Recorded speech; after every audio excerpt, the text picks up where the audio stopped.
Yo, what's up, guys? We got another great episode for you. We're going to be, again, diving right into G.I. Joe and Transformers. This episode, we're going to be talking about the animated shows. Yes, I said animated and not cartoons because we are adults. We do animated shows. But we're going to be diving into both of these franchises, animated shows. So let's get geeky.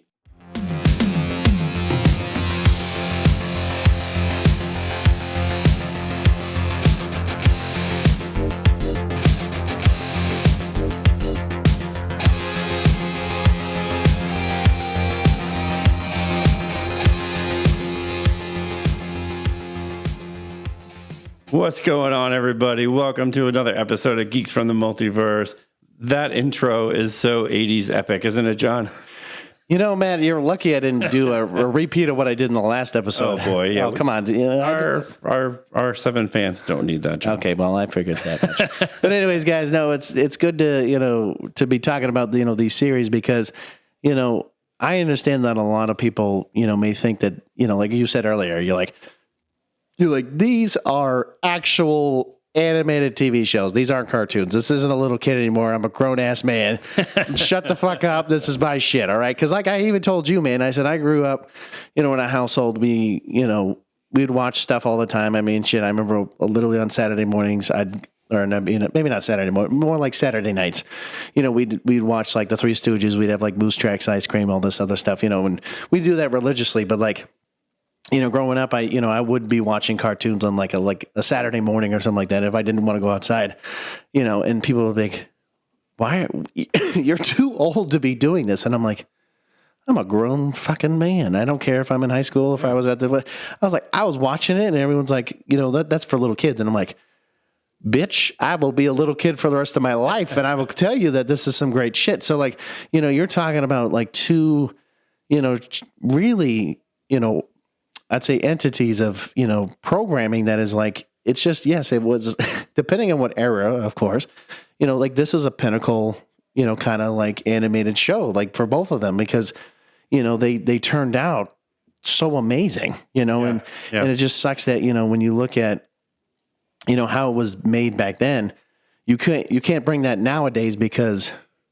they're like, nah, we can't do a half of what, the 80s and 90s were doing because that's not what the kids like, but I'm going to say, why do you think the kids like whatever shit they're playing right now? So like half the shit that I've seen now on TV, I'm going to be like, well, fucking show her wherever the fuck are you from? Like bring back the 80s and 90s. I guarantee you these kids will be like, wow, some great shit, and when you look at G.I. Joe, I mean, especially a little boy, who wouldn't want to be a fucking G.I. Joe? Like, who wouldn't want to be one of those guys? Like, hell yeah, let's go, G.I.O., and you're like, wait, what? G.I.O.? What? You mean Joe? No, that's the Japanese version. Don't worry about it. No, but anyways, I think, kind of rewatching like the G.I. Joe, at least, the series-wise, it's just something about it. I mean, they have the dialogue. They have all these, like, little quirks in between. I mean, I always love when Cobra Commander goes, okay, listen up, everybody. When he has that really loud, annoying voice, and Destro's like... I didn't realize he was Italian.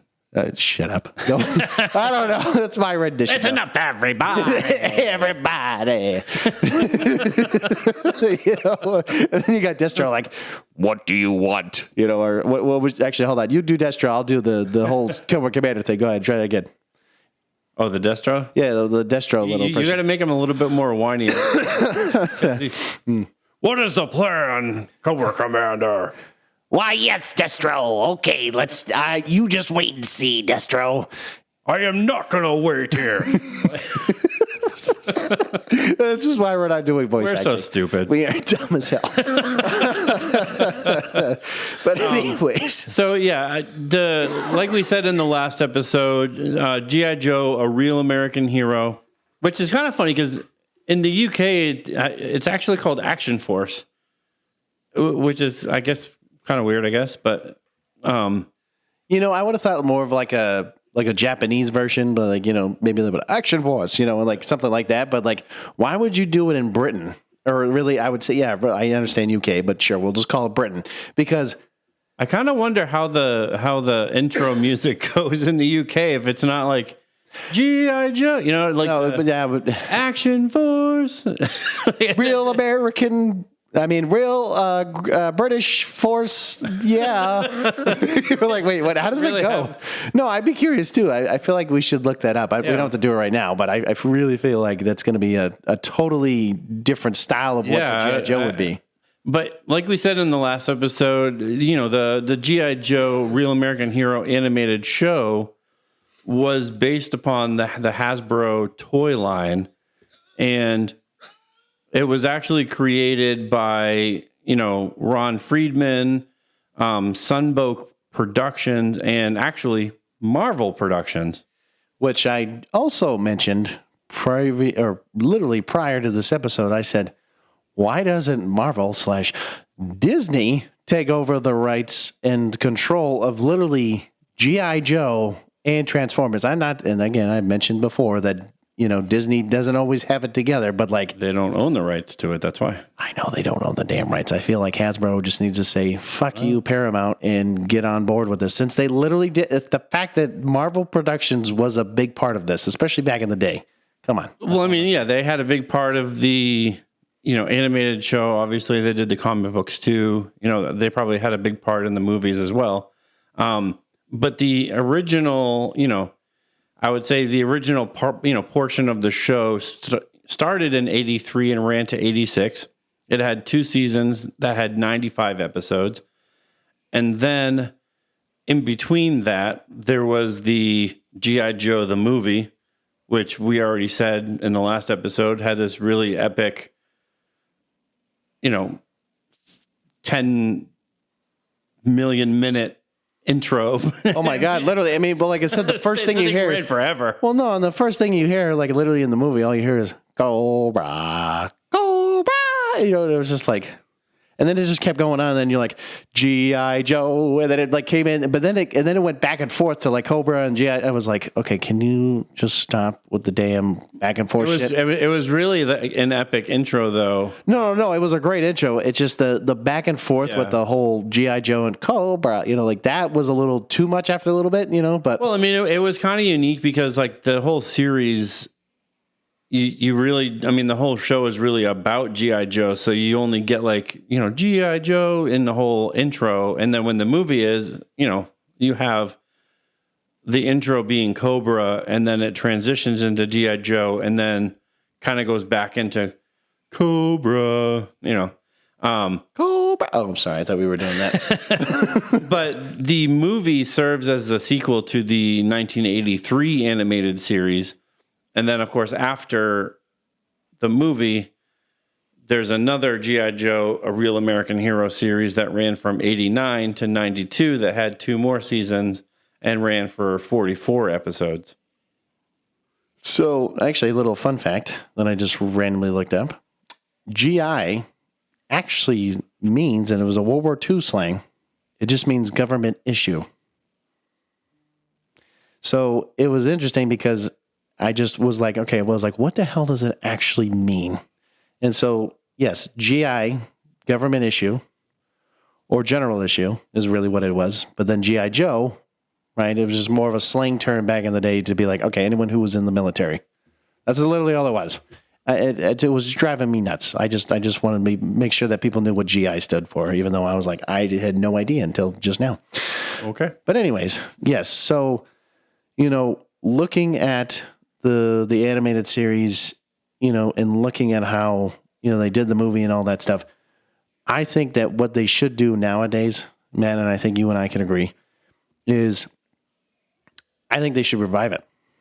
And I think they should do the style of the 80s, like the way they did, but do it in a more modern take. You know what I'm saying? Like, I don't know how to describe it. Like, animated wise, I mean, you could literally take that show and move it to nowadays. And not, because like, I know that there's a list of like all the other damn TV shows that they did, like in between and doing all this. Like, clearly it wasn't successful. I think if you went back to your original roots and you did the actual G.I. Joe, A Real American Hero, like the actual animated series that they have, and you rebooted it or revived it or whatever, and you did it like literally today, I think you'd have a following. I think you'd have a major following, and I think people would like it because it's just similar to you know, how they just did X-Men 97. I mean, they basically took the story from the original X-Men animated series and then just revived it and basically continued on from there. I'm not saying they have to do the same thing with this. They could literally do the same exact thing and just reboot the damn thing. Yeah, see, and now I'm looking at this thing, Action Force. International heroes. International heroes. You're like, wait, what? You're like, yeah, you know, you heard me. Action Force, International Heroes. In disguise. What?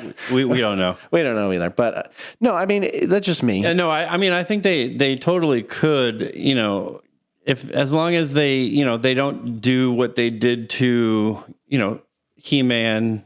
I mean, granted, the new, you know, I do love the new, you know, the newer Netflix versions of He-Man. You know what those did for He-Man was good. So you're saying the other previous versions were, you know, they tried to, you know, kind of update the animation by making them almost look kind of anime style.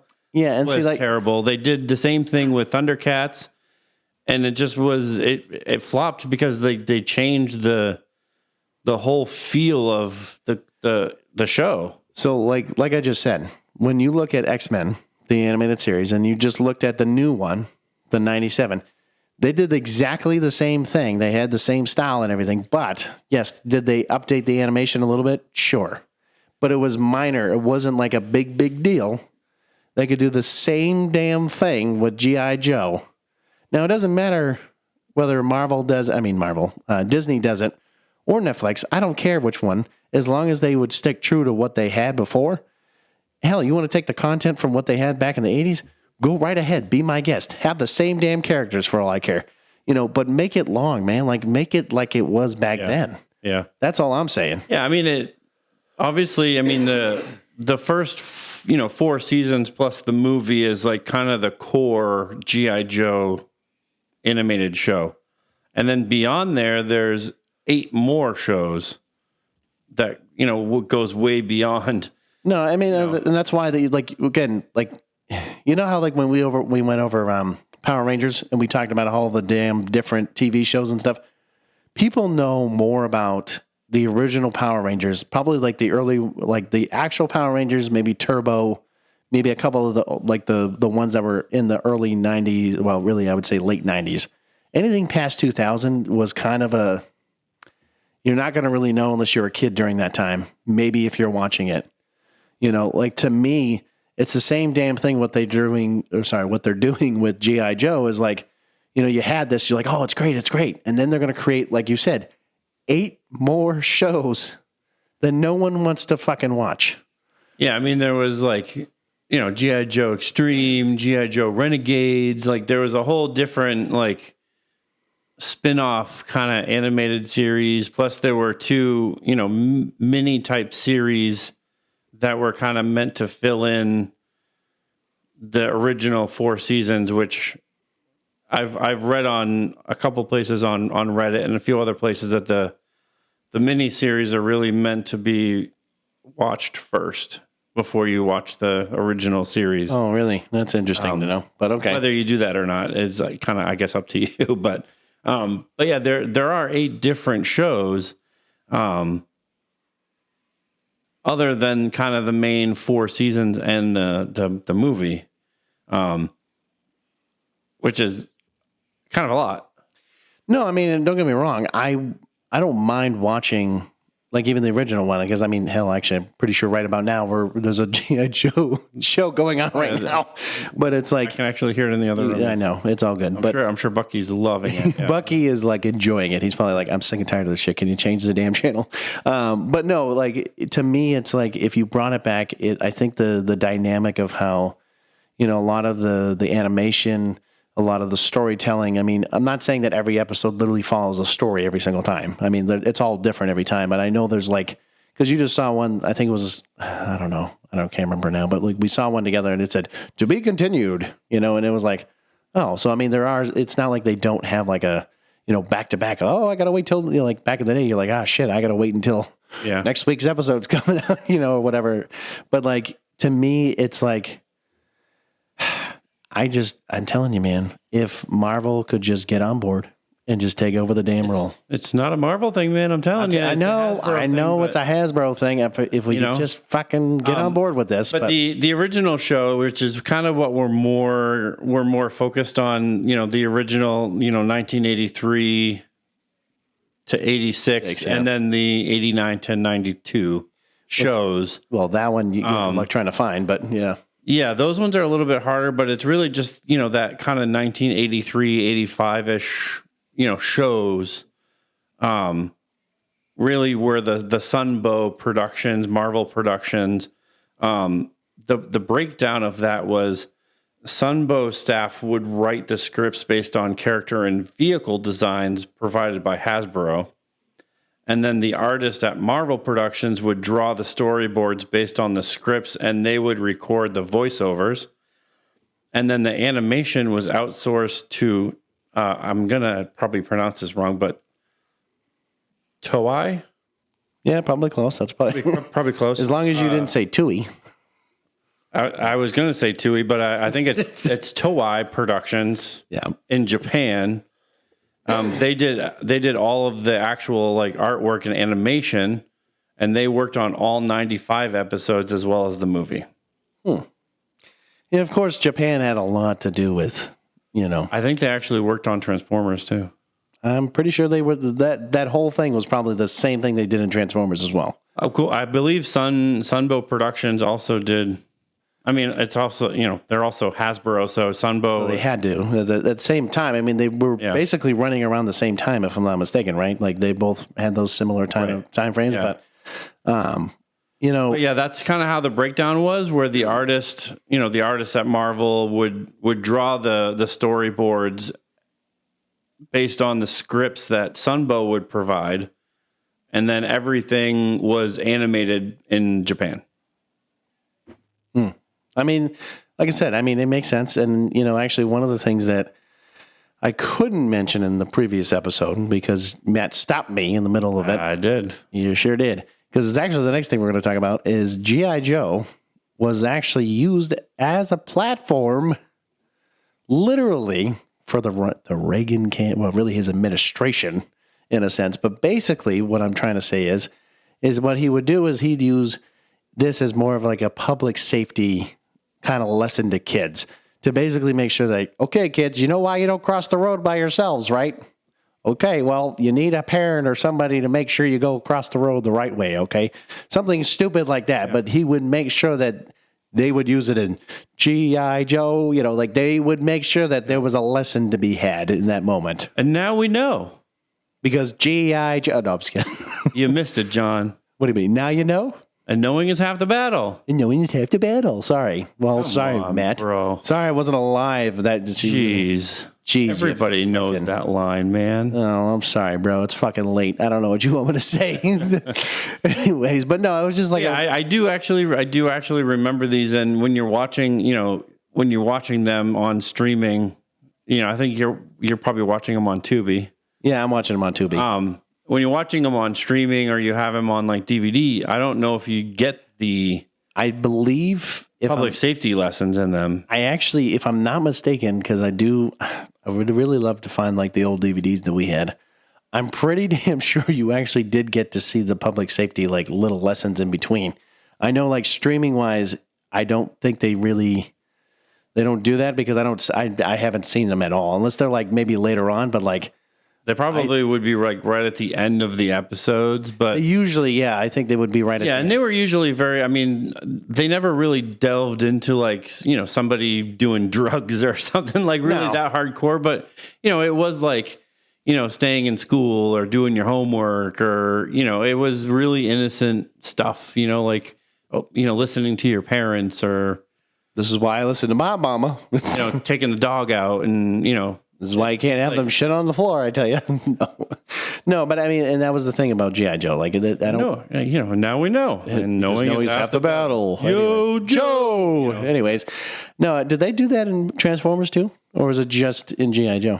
I believe it was just G.I. Joe. It's funny how they only used it for them. Because I would have thought I don't remember anything like that in Transformers. I would have thought they would have, especially because they would have been the same, kind of, I don't know, same thing, same kind of maybe deal. I don't know. I don't know. Anyways, so one of the things that I think you and I had talked about this. I don't think we mentioned it in the other episode, but the show actually had to adhere to children's programming regulations, and because they had to do this, and the whole Ronald Reagan, regulations with TV, media in general, none of the characters were allowed to use actual firearms.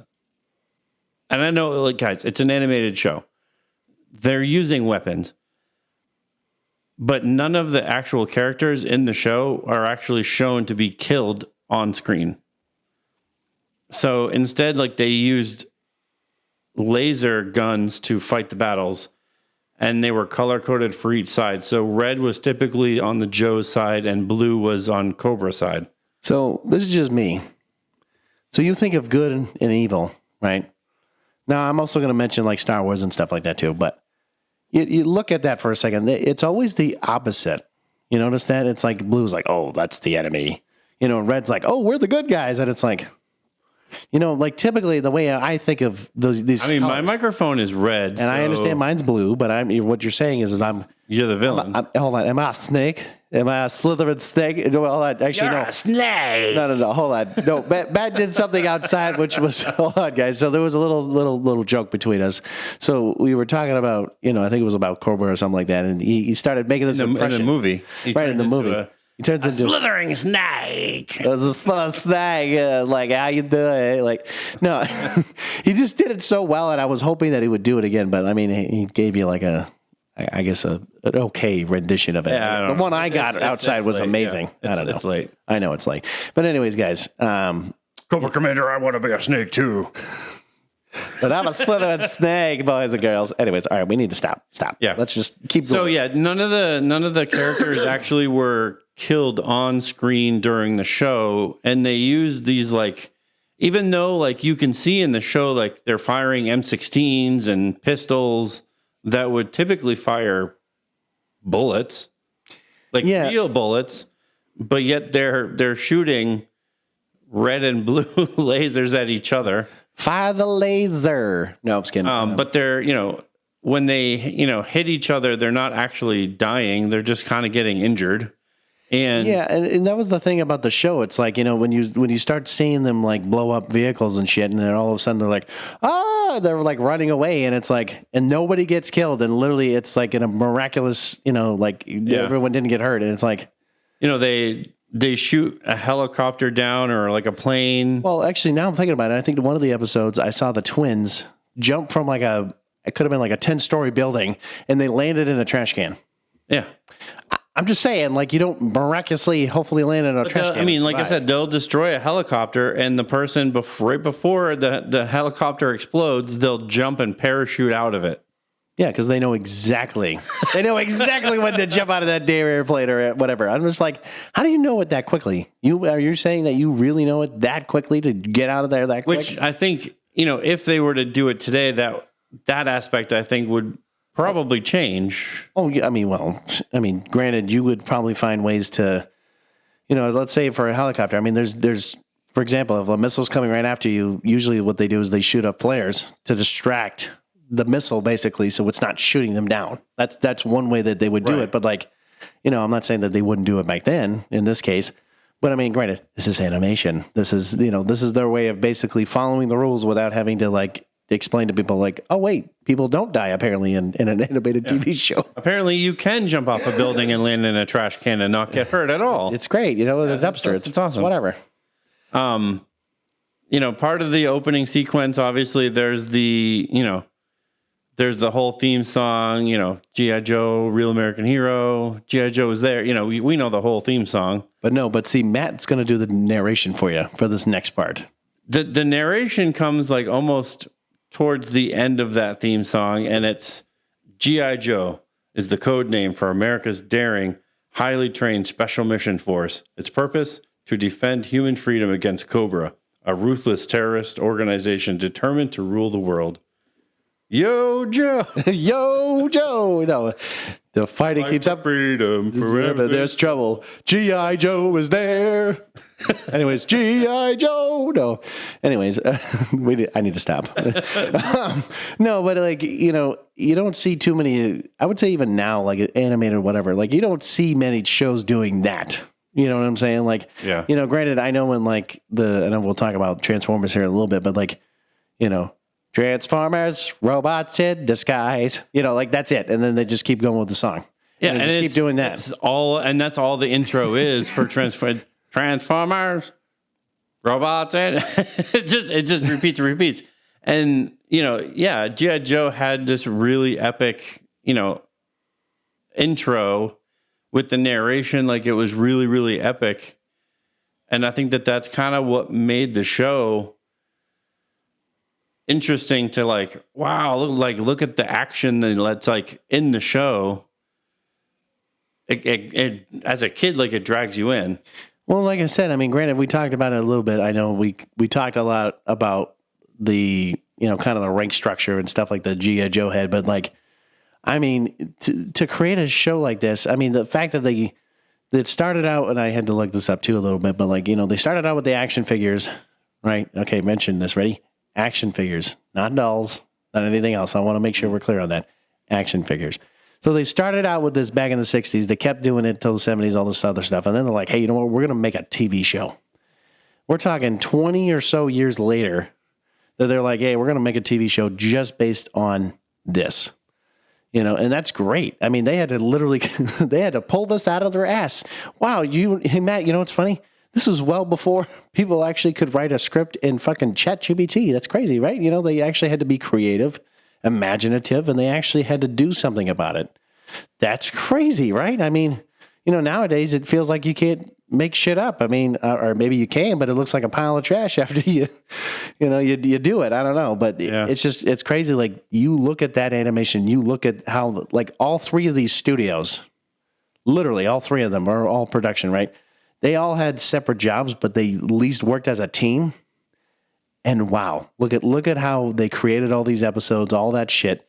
And it's crazy. Like you actually saw teamwork in something that they created something so special. You try to get 3 different goddamn companies to work together. Oh my God, it's going to look like what the fuck am I watching? Like who's in charge here? You know what I mean? But like these guys had 3 separate roles, but they did it so well and they worked as a team. And they actually created something that it was cherished. Like I would love for them. Like I said, I'm just going to keep saying this. They need to revive it. They just need to revive the show. That's it. And I mean, I think that would be great as long as they can keep the same, overall feeling of the animated show, like they did with, X-Men 97, keeping that original flow.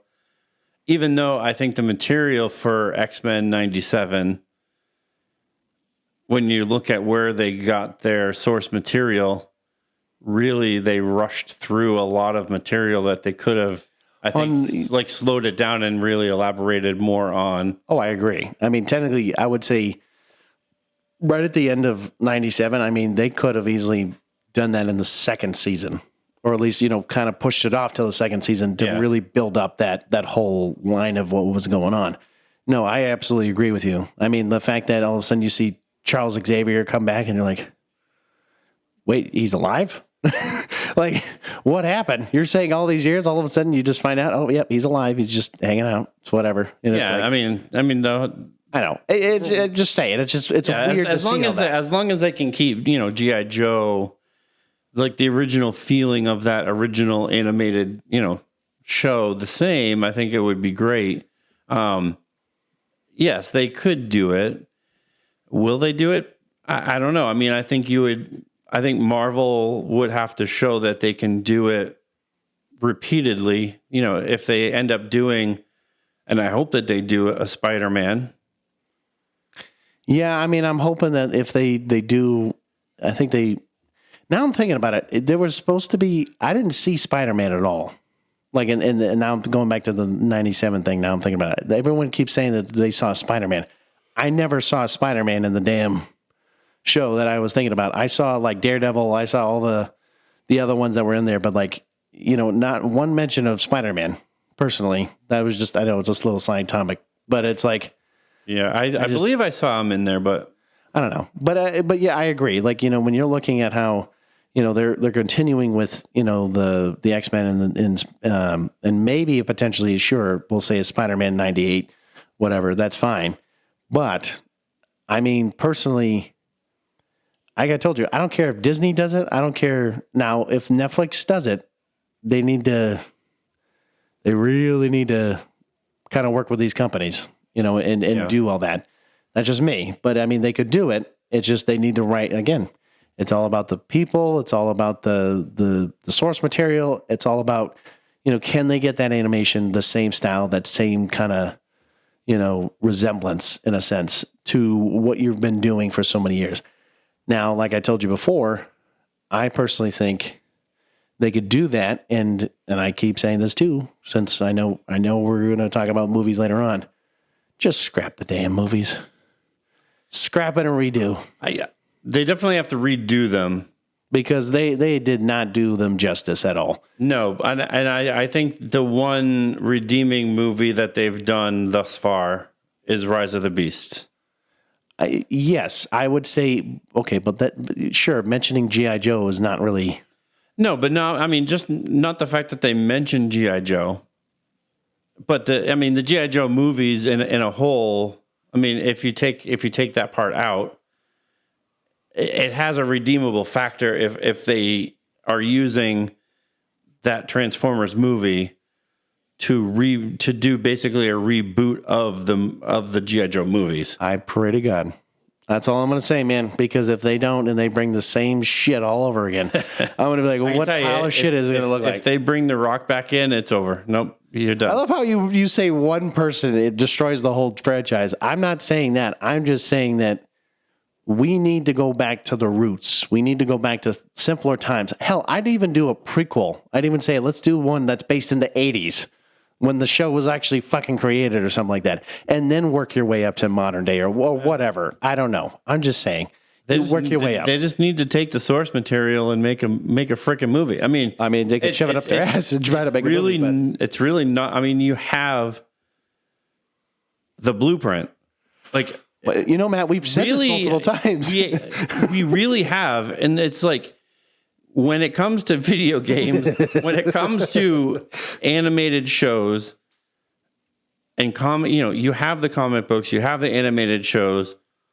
If you have a video game, like, you have a literal fucking blueprint of what was already done. All you need to do is take a story and make it into the movie that you want to make.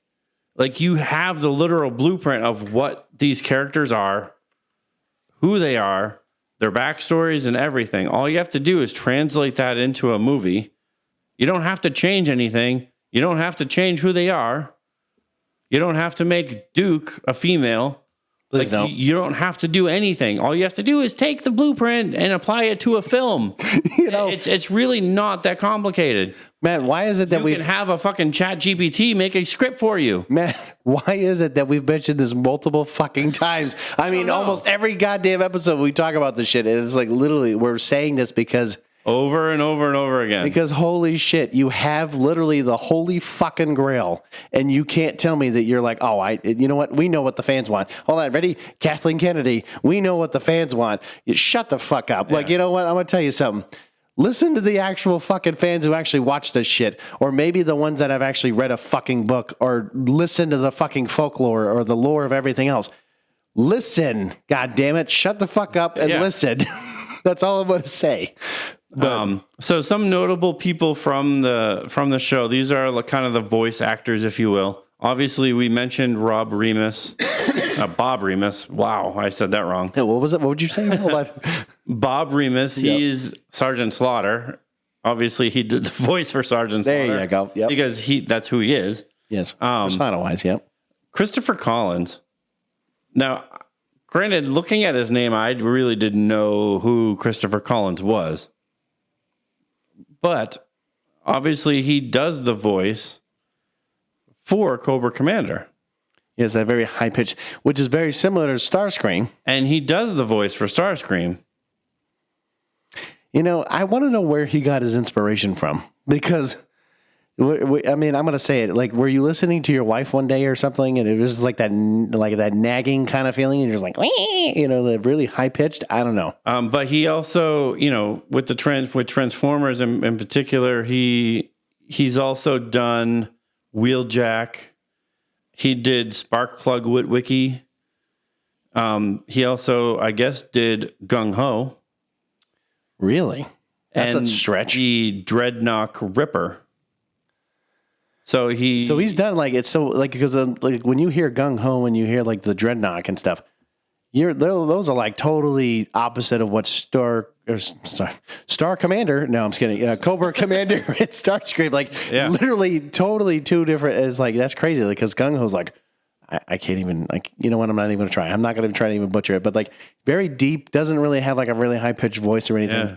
So, I mean, that's cool that he can manipulate that, but it's just like, usually when voice actors do that, they usually either keep the same voice or they try to mix it up, but it's like, it's hard to try to go from low to high all the time like that. Yeah. I mean, apparently he provided voices in the real Ghostbusters, which is an old, again, 80s cartoon. Yeah. Let me guess, was he the ghost? Originated the voice of Mr. Burns in The Simpsons. In the first season episodes. No shit. I would love, I'd love to even watch the very first season of it just to see. And he also recorded lines as Mo. Oh God. Really? Huh. No shit. I didn't know that. And then obviously Hank Azaria took over voicing Mo. Well, right, later on, yeah. Yeah. Okay. And Harry Shearer took over Mr. Burns. All right. But yeah, he's done quite a bit of voice acting. He died in 1994. Oh no shit, I didn't know that. Yeah, he was 44 years old apparently. Matt, how old are you now? No, I'm kidding. Okay, I was joking. I know you're a year older than that. I know. If you want to get technical, I know. It's all good. But he played a Klingon in Star Trek. He was in Married with Children. I guess he played one of his one of Al Bundy's bowling buddies. God, really? He was in an episode of NYPD Blue. I mean, this guy's kind of all over the place. Okay. Yeah. All right, love it. He's kind of all over the place. And then we got Maurice LaMarche. So he did Destro and Serpentor. Okay, deeper voice. Yeah, makes sense. But he also did much different characters, more ones that I think people will know, which was Inspector Gadget. He did the Brain. See, I didn't know that was him in the Brain, but then I was like thinking about it. I'm like, that makes, because I think I remember seeing him a while back, but yeah, no. Egon Spengler in the real Ghostbusters. Plus, he's done many, many more. Yeah, he's definitely up there in his void. Sorry. He's one of the more popular voice actors, yeah. You just don't, that's the thing about voice actors. You don't really know who they are unless, again, you see them in like Keith David, right? Like, yes, he's an actor, but I want to say that he also did Rocco. Rocco in Modern World? Rocco's Modern Life? Modern Life. The dog, Oh, shit. No, well, no. You mean the main character, not like his actual dog that he has in the show, right? No, yeah, the main character. He did. Okay, yeah, well, that's why. Rocco, yeah. Yeah, okay, all right. Fair enough. I know that. All right, anyways, so moving forward here, we got Transformers. Is it Transformers or Transformers? Ooh, we got to be careful now because you got to be careful now. I mean, it makes sense because, back, I was going to say, especially nowadays, Transformers. I mean, we got a lot of those. Anyways, so Transformers, all right, just the regular Transformers here. Generation 1, okay, it aired. These generations, man, they're really kind of complicated. Well, they shouldn't be complicated. Generation 1 should be just like, all right, that's it. Like, but I'm pretty sure it doesn't even say Generation 1. It just says Transformers. The original series when it aired was just Transformers, but now it's, you get Generation 1 and Generation 2. I'm not even going to go there. Yeah. But, so again, it aired in 90. Let me try this again. 1984 through 87.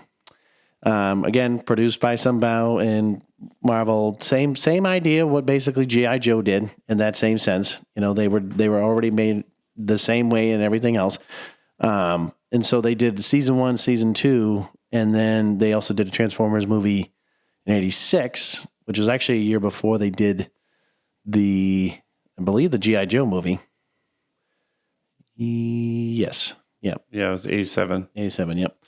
And then, let's see, moving forward here. Imagine the amount of, doing for the same companies, you're talking Sunbow, Marvel, and Toei, doing both G.I. Joe and Transformers at the same time. And I'm sure these weren't the only two. No, but it's funny, Matt. Remember how we talked about how, when Marvel was like doing a reconstruction of like, hey, we're going to work on this is what did they do? They did the animation. Now we have the actual movie side. Then they have a TV show. These guys, even though they were three separate companies, literally were doing probably multiple projects besides just probably these two. And they still could figure it the fuck out. Holy shit, what a concept. I don't know. Right now, Marvel can't even do one fucking animated series of Marvel X-Men.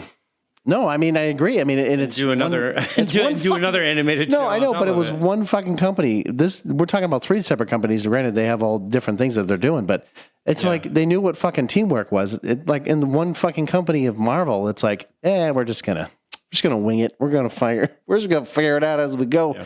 And that doesn't always work that way. But looking at how the story is right for the Generation 1, so you're looking at how Optimus Prime, he's the heroic, Autobots versus, Megatron and his evil Decepticons as they leave their metallic homeworld of Cybertron to search for new sources of energy to revitalize their war efforts, only to crash land on Earth, where they remained entombed and offline for 4 million years.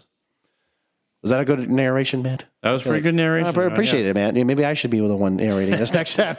No, but again, so kind of like I know we'll talk about the movies too. It's like the same idea. Like, they just happen to, they live on the Earth, and it's not like they haven't been, turned on or they haven't been doing things. It's just like, it feels like pretty much like once you see them either in the show or even in the movies, they kind of update with the times. Like they might be they might be hanging out in some like random barn or something like that. But like, I'm pretty sure like Bumblebee, for example, I know in the movies, like he was an old like Volkswagen, which that's what he typically was in this show too. But like he was an old Volkswagen, but like, and again, in the movie, he updated himself to be like a nice Camaro or something. You know what I'm saying? So it's like, so they do get with the time. So it's not like they're just like hanging out doing their own thing. Now I'm pretty sure, I think it was in one of the movies, that there is one that was a giant fucking airplane, like a big, massive one, and he was just in the middle of the desert, and you just fucking goes,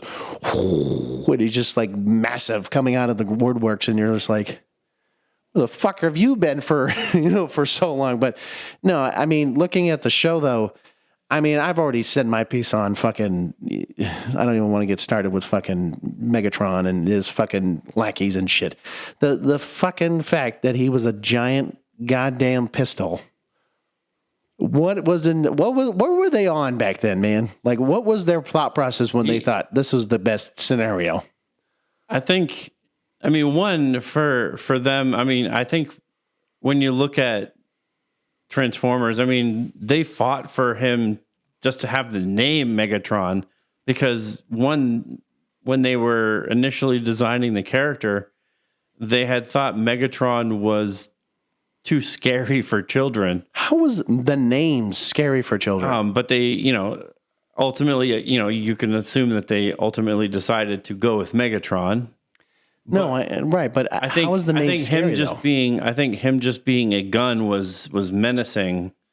Right, but right, but if we're looking at the Autobots, right, and we mentioned the characters, we've already mentioned like what vehicle designs, whatever.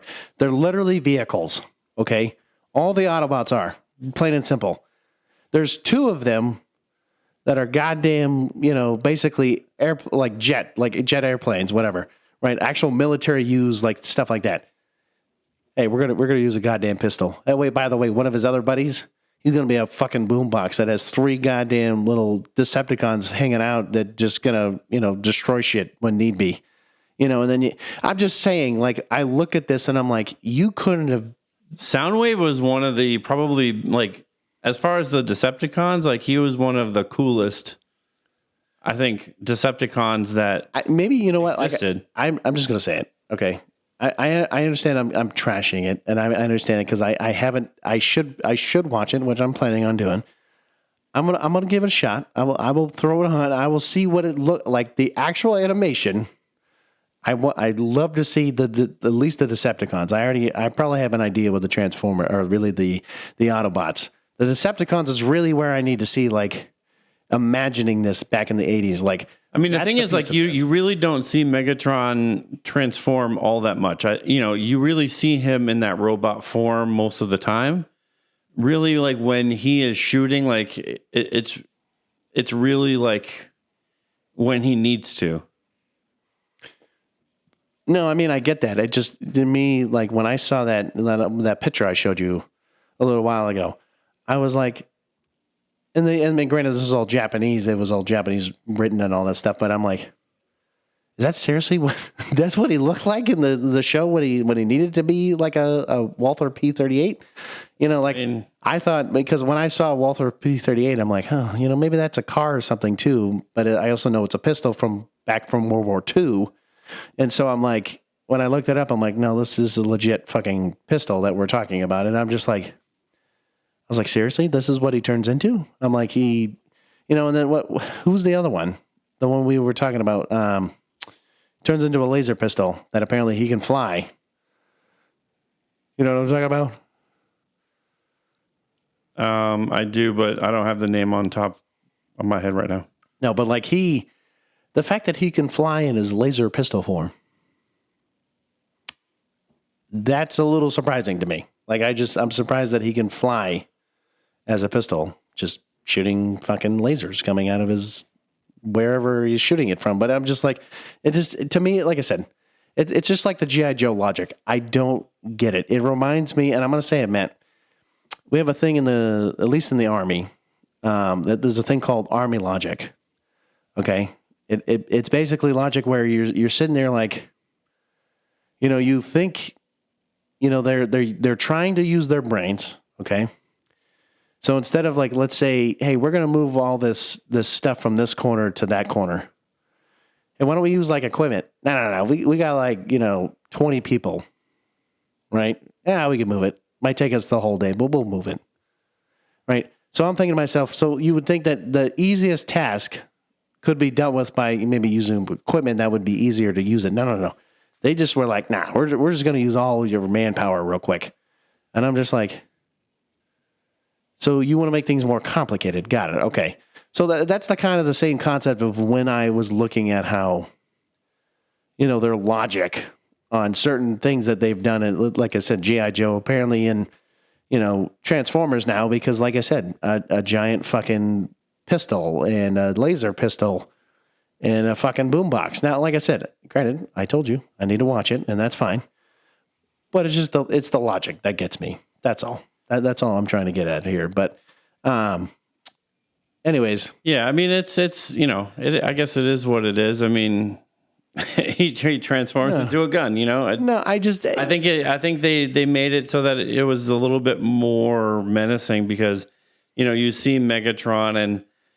Maybe in the 80s for children, I don't really see how Megatron is really that scary of a word, but I mean, technically Jaws was scary back in the day when they first made it or made the movie. I'm just saying that how does Megatron having him, sound like he does, with that scratchy voice, he had that really like weird scratchy voice, not really high pitched, but it was like, yeah, like it wasn't quite like the newer stuff, but I get what you're saying. It was like kind of really like scratchy, but transforming into a gun, I guess is menacing. It's pretty menacing for a child when you're, Again, I mean, I guess my version of what would be menacing versus an animated show, I don't know. That's just me. Like I said, it's all perspective. It's all different for everybody. I get that. I mean, later on, I think in the show, anyways, he does shift into Galvatron. So he does get resurrected into Galvatron, which is a whole different. I don't even want to know. Being. I guess clearly I got to watch it to understand who Galvatron is. Yeah, Galvatron is a whole different being, which I'm not going to get into right now, but. But yeah, anyways, so I guess we'll just kind of dive into the Generation 2 then. I'll get into Generation 2 because Generation 2 aired between 93 and 95. It's okay. That was basically when I was born. And so Generation 2 was a rebroadcast of Generation 1. But Marvel Comics did a commercial for Transformers. Oh, interesting. And they used this commercial for its intro, and then they made other changes to the show, basically reformatting the show as a recording of historical events by the Cybernet Space Cube. And so the content was that the cube would display scenes from the series on its 6 sides, and that's kind of how the scenes transitioned, where it would kind of spin around to a new face of the cube during the transitions. So it was more of like you're seeing the kind of history of what was happening. Interesting. So that's what Generation 2 was. It was Generation 1. So that made no sense. Though, that doesn't make any sense. I'm not even going to go there. That's what I'm saying about the logic behind a lot of the, the thought process about both of these shows. It's like, okay, hey, this one legit was like, we're going to reboot without calling it a reboot. We're just going to change a few things, reboot, / make it the very same exact thing as the first time. It's not even a reboot. It's just, we're going to take the same shit and just put a different intro. And then later on, we're going to call it, this is Generation 2, baby. And you're like, you didn't change shit. I guarantee you didn't do nothing. It's just, you're saying now it's historical events. So what I'm hearing is you should take a look at the very first episode of each one and see exactly what was changed, just to have an idea of exactly what would, So the one thing, if you thought that there was a lot of G.I. Joe TV, animated shows, wait till you get to Transformers, because there is a lot more of animated shows. I'll tell you that, because when you get into, the Beast era, which all of these are kind of different trilogies or different eras. I was going to say, I did watch the Beast Wars, and it was Beast Wars, and there was another one. There's 4 seasons in this Beast era, plus an animated movie. Right, but I was going to say it's like Beast Wars, and there was another one that I remember watching. Like that was actually what I remember watching as a kid. Well, granted, I know when you're looking at 96 to 2000, yeah, I wasn't like, I watched it a little later in time, but I did watch it. I did remember. It's not like I was like, oh, hey, look, I'm going to watch it my Saturday morning TV, no, but I did actually watch it. It wasn't too bad. It was a little different.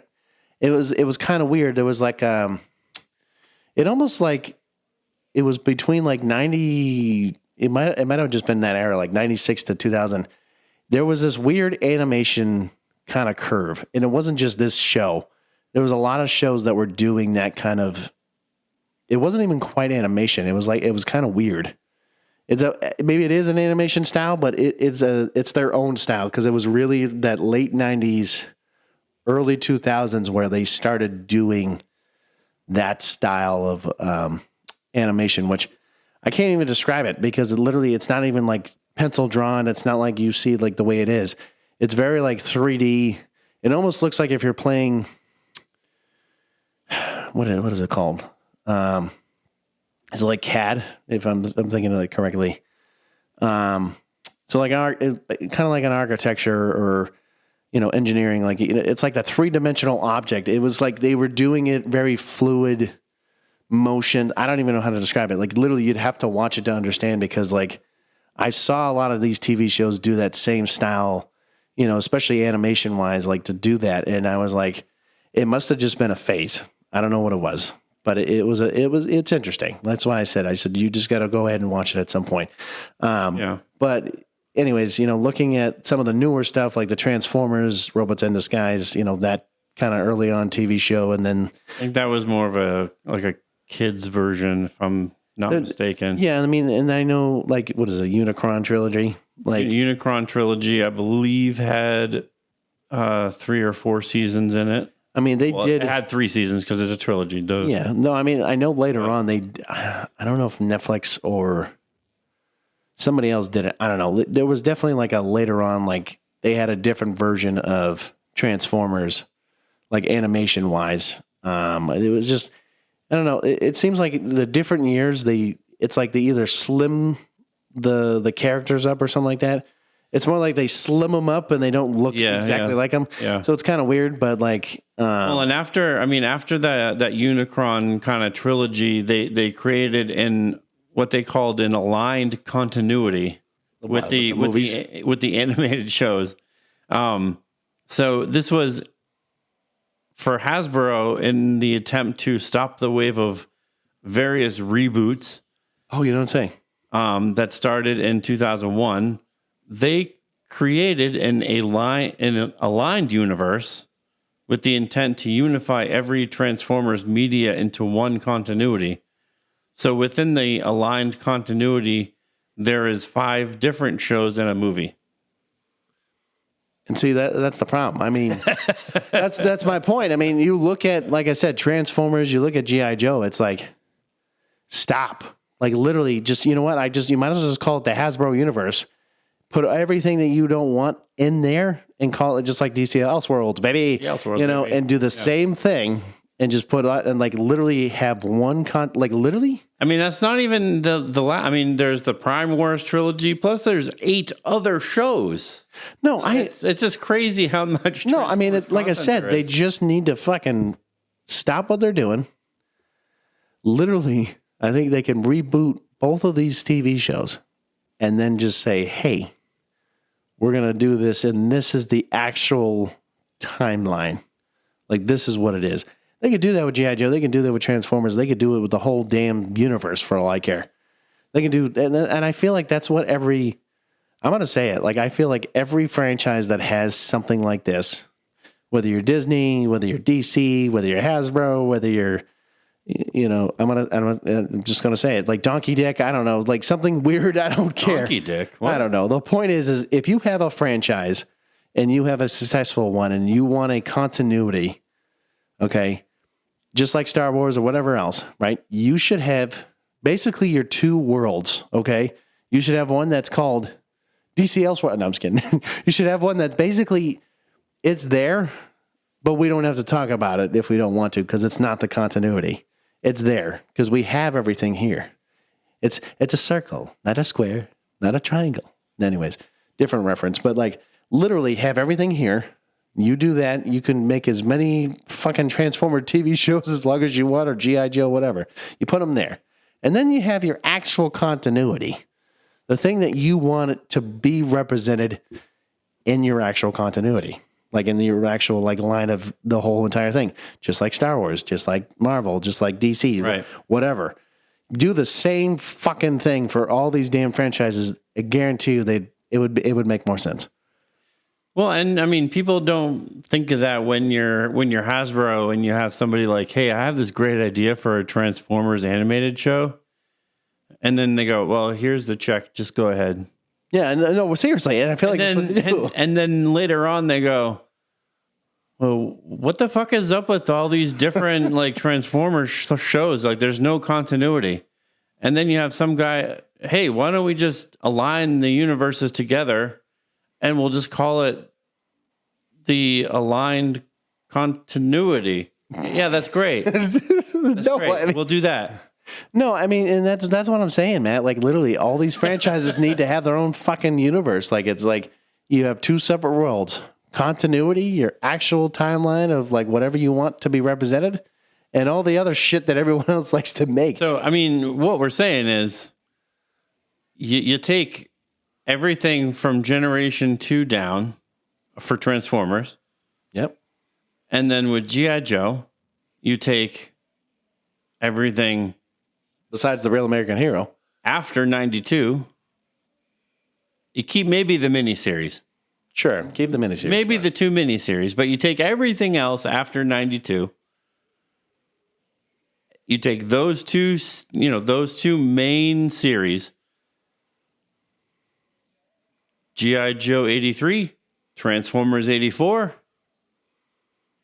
redo them with maybe, obviously with G.I. Joe and Transformers, you're going to need to update the animation. Yeah, of course. Very little, well, maybe a lot. But maybe a lot, yeah. You can kind of continue where, I don't know where the story is left off, to be honest. But neither do I. You can kind of create new stories while keeping the original characters and the original feeling of those stories without having to worry about continuity or anything else. And now you can contain your continuity by not allowing others to go, hey, can I do No, go fuck yourself. You're not doing a Beast War cartoon. No, if you wanted to do that's the thing about spinoffs, right? So you can have it in, let's say, the main continuity, and then you can be like, hey, so you had that idea for that Beast Wars whatever, right? You have that same idea. Maybe not do the same animation per se. You can definitely update it, do whatever the fuck you want. But you could literally still maintain that continuity as long as it, again, follows the continuity and it's not going off to fucking I think they would have to be really particular on what they're doing as far as that goes. But that's what I mean. There's different things that you could do. And you could technically, even in if they wanted to do a reboot or a rebroadcast, they could literally do the same thing. And they could have a spinoff of maybe certain things if they decide to have a story inside of there that connects the two worlds together. But it depends on how they do it and how the story's written and everything else that goes along with it. Because if you don't have a great fucking story, then might as well just throw shit together and call it here's your fucking shit platter. Here you go. That's a great day. You know what they could do. Oh, here we go, man. You know what they could do. Well, what could they do? They could just take the original series and reanimate them and rebroadcast it, right? All I'm saying is if they were to take the original animated shows, have new artists come in and reanimate brand new voiceovers, do the same stories but with new artwork, new animation, new everything, you would have a brand new G.I. Joe series. Yep. Should they call it Generation 2? Probably Generation 3 at this point. Generation 3, okay. So obviously with Transformers, there's really only two notables here, right? Yeah. For voiceovers. Peter Cullen. Granted, because I know, is he still continuing? I thought he said he was, I don't know if he said he was done or if he was... he was just kind of hiatus for a bit. I don't know. I feel like he's been kind of iffy about, doing the voice again. He did the voice in Rise of the Beast. So, no, I get it. But I think he was mentioning that he doesn't know how long he's going to be doing it for, per se. Because I know he's getting up there in age. That's the thing. I think if you wave money in his face... hold on. I don't see how somebody could say no when you're just doing a. I understand the voice, but here's the other thing. And ready? Autobots. No, but here's the reality, right? All that you really need to do, and I'm going to get technical now. Guess what? AI is a wonderful thing because all they have to do is fucking get the likeness, get everything else. Well, they would have to get his permission, and he probably. Oh no! I understand this. But I'm just telling you. No. I know you would say no, but I'm just saying if they really wanted to get them dirty on that, that's all they would need to do. AI, get a fucking. Sounds like a good way to get sued. You're right. It is a good way to get sued. I'm just saying, that's all they would need to do. That's literally all they would need to do because they already have plenty of it. Everybody has a price point, and I think, there's probably with 6 billion, 7, 8 billion people on the planet.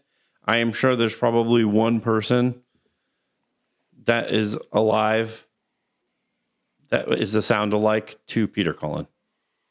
Maybe. I don't know.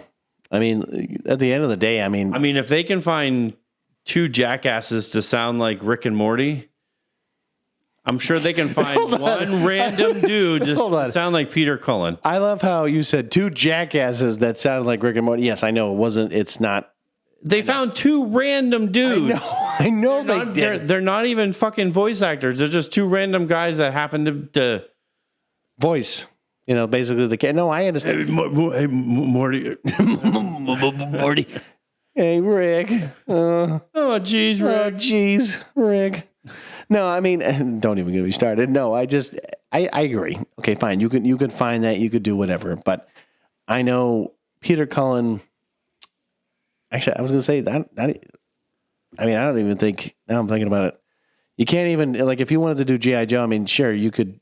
If you wanted to do Sergeant Slaughter, yeah, you just have to basically recreate the persona. But because I don't even think Sergeant Slaughter. I don't know if he's really around anymore. To be honest. I'm sure he is, but I mean... He's old as shit at this point. He's old as shit. He probably doesn't sound like that, but I mean, the one thing I can say about Peter Cullen is in the animated show, I don't think, yes, his voice is epic and it'll always be epic.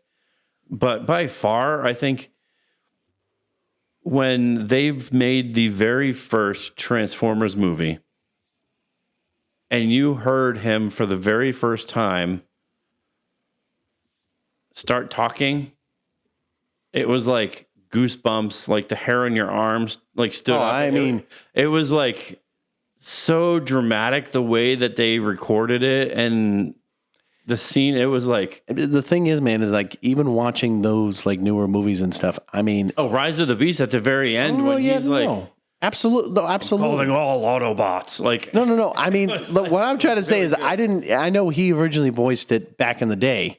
I'm just saying, even just listening to him for the first time when you're watching it, it's that presence. He has a presence about his voice that's why it makes it so iconic and so Autobots roll out. And he's now granted, I understand a lot deeper than that, but is because there's not many people that have a voice that literally gives you he's just narrating. Basically, his voice is just a narration. That is a giant narration, but it's this. Autobots roll out. Yeah. He's Autobots, this may be our last day on Earth, but we will fight to the end.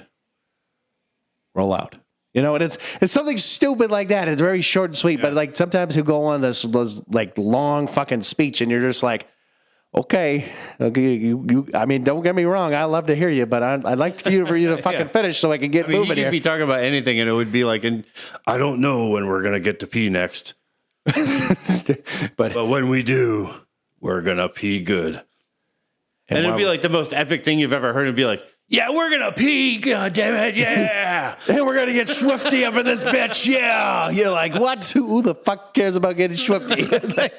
No, but I agree. It's just you get that guy, you get him an iconic voice like that. You don't have many of those people that you could say. I would say Lance Reddick was probably another kind of more of iconic one. I know he died. I don't know if it was recently or if it was a year or so ago, but it might have been recent within the past year or so.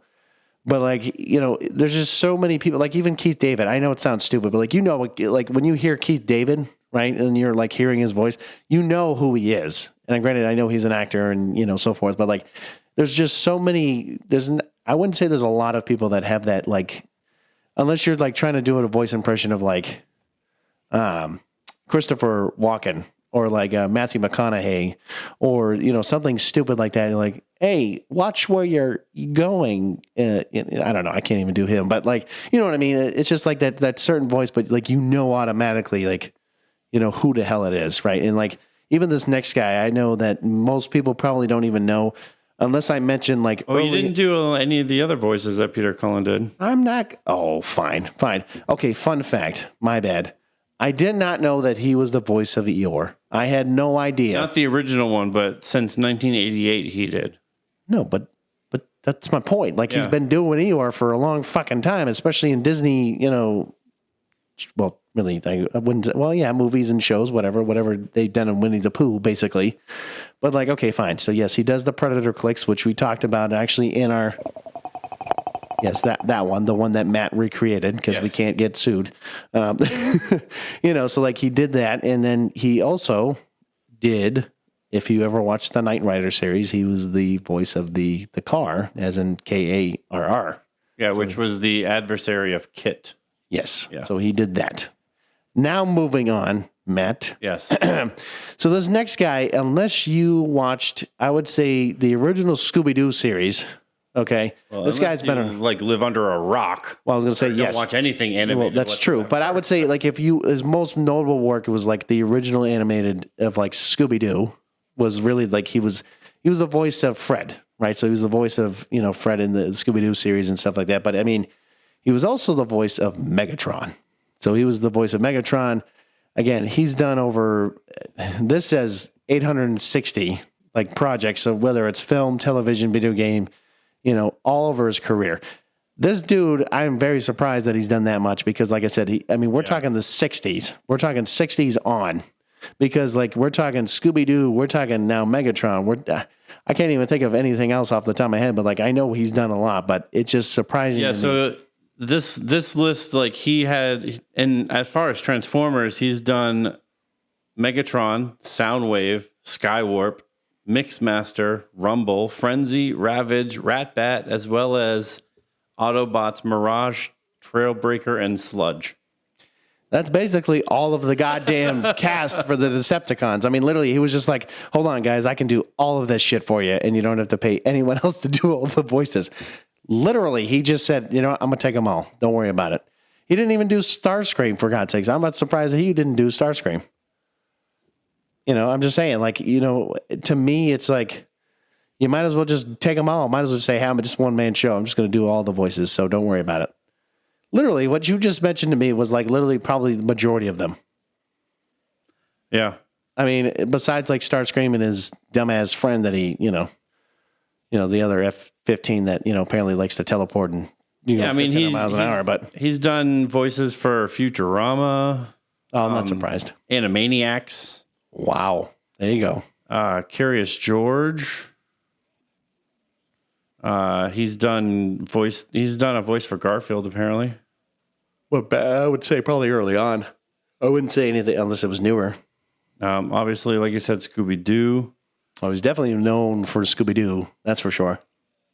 He's done some Star Wars stuff. He did Guardians of the Galaxy TV series. That must have been newer. 2017. Yeah.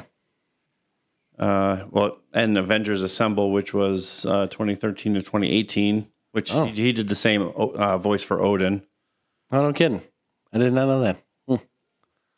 Obviously, we know Megatron. Jetsons, he did Astro. Really? Oh, yeah. Okay. He's done voices for VeggieTales. I'm not even going to ask. I'm really not even going to ask. I mean, the fact that, like I said, this guy has done so much, and like that's the thing about voice actors like him. Voices for Robot Chicken, so he did Dr. Claw and a bunch of others. So like there's like so. I mean, it just goes. It goes on and on, but on and on. Yeah, it surprises me, like because when you look at voice actors, typically they're not always an actor like on the big screen and stuff. So like this guy is literally the silent hero behind basically a mask. Yeah, I mean, you don't know. Television, movies, video games. And it's not like always like he's, if he does, if he goes on SpongeBob SquarePants, he's doing SpongeBob. Like he's probably voicing some random fish. Yeah. I mean, and that's the crazy shit about like voice acting. It's like, yeah. You're looking at this guy. I mean, he's almost done 1,000 basically projects in a sense over a lifetime. I mean, we're talking since the 60s. Yeah, people, that's a long fucking time. That's a long career. And I mean, he's one of the most like sought after,